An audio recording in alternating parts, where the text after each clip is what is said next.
बंधुगण, एक बार क्या हुआ तो मैया पार्वती को, सती को लाख रोकने के बावजूद वह नहीं रुकी। महादेव जी बार बार महादेव बाबा कह रहे थे कि बिन बुलाए मायके नैहरा नहीं जाना चाहिए, लेकिन महिलाओं में इतनी जिद होती है मायके के नाम पर। अगर कोई नैहरा में मायके में कार्यक्रम हो और किसी महिला को इनवाइट नहीं हो तो समझिए उसकी मौत हो जाती है। ऐसे ही घटना हुई थी। बात बहुत पुराने समय की है, सतयुग की बात हम बता रहे हैं, कथा बता रहे हैं। और उनके पिताजी राजा दक्ष यज्ञ कर रहे थे। सभी को खबर था, लेकिन महादेव और पार्वती को, सती मैया को खबर नहीं था। फिर भी बाल हट और नारी हट, इसके आगे सब कुछ फेल हो जाता है। मैया पार्वती जी चली गई। जब यज्ञ परिसर में सारा चारों तरफ वह घूम ली तो यज्ञ परिसर में महादेव जी का कहीं भाग नहीं देखा। तो मैया सती पूछी अपने पिताजी से कि पिताजी, आप महादेव का भाग नहीं दिए हैं और हमने सुना है वेद शास्त्रों में कि महादेव का भाग जिस यज्ञ में नहीं पड़ता है तो वह यज्ञ पूर्ण नहीं होता है। तो बोला, तुमको बुलाया यहाँ कौन, हम तो इनवाइट नहीं किए थे। यह बात अपने पिताजी के मुखबिंद से सुन करके मैया सती बहुत दुखी हुई और क्रोधित हो गई। इतनी क्रोधित हुई कि अंतोगत्वा जब बर्दाश्त नहीं हुआ तो मैया सती हवन कुंड में कूद करके और अपनी प्राण हथ ली। यह खबर जब महादेव बाबा के पास पहुंचा तो महादेव बाबा 60,000 सेनाओं को अपने यहाँ से भेजा। लेकिन उधर भी तो बड़े बड़े योद्धा थे, इंद्र थे, विष्णु लड़ रहे थे। तो एक जग में तो सभी योद्धा लोग आए थे, सभी भगवान आए थे। परास्त कर दिए महादेव के सेनाओं को।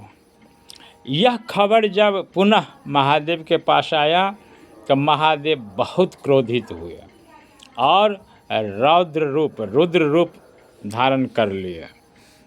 थर थर काँपने लगे, सारा संसार काँपने लगा महादेव बाबा के गुस्सा के आगे। और महादेव जी ने जटा अपने माथे से एक जटा खींच ली और धरती पर पटक दी, जिससे वीरभद्र का अवतार हुआ। बहुत अतुल शक्ति था वीरभद्र में। और फिर हाथ की मैल निकाल करके फिर जमीन पर पटका तो यह मैल का रंग काला होता है। तो काले रंग से एक अवतार हुई जो मैया काली का नाम आप लोग जानते हैं। तो मैया की काली का अवतार महादेव के हाथों से हुई है। और वीरभद्र लड़ाई करने लगा, युद्ध करने लगा। अब मैया काली संहार करने लगा।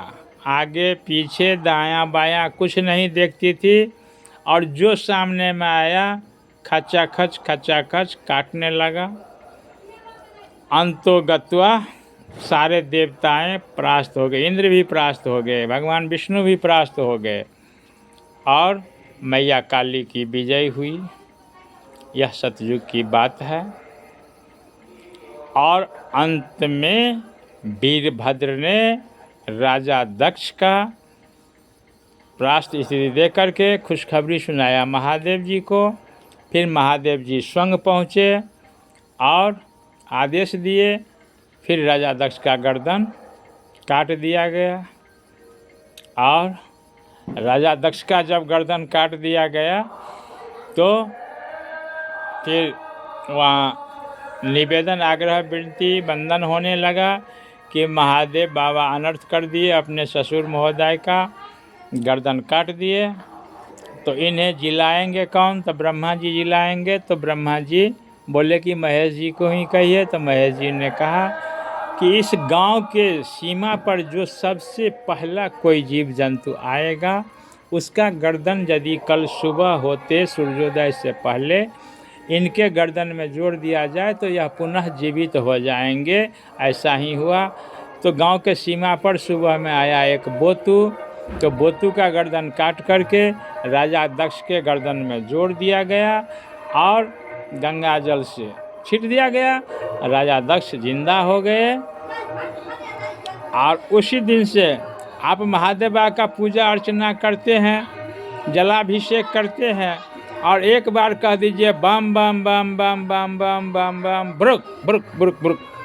ये ब्रुक ब्रुक की जो आवाज़ है, शब्द है, शब्दावली है, यह क्या है? उस बोतू की आवाज़ से मिलता जुलता है, टैली करता है। और महादेव बाबा बहुत प्रसन्न होते हैं, खुश होते हैं, ऐसे भक्तों पर दया करते हैं। तो सबको प्रणाम, सारे सनातनी भाई को हम प्रणाम करते हैं।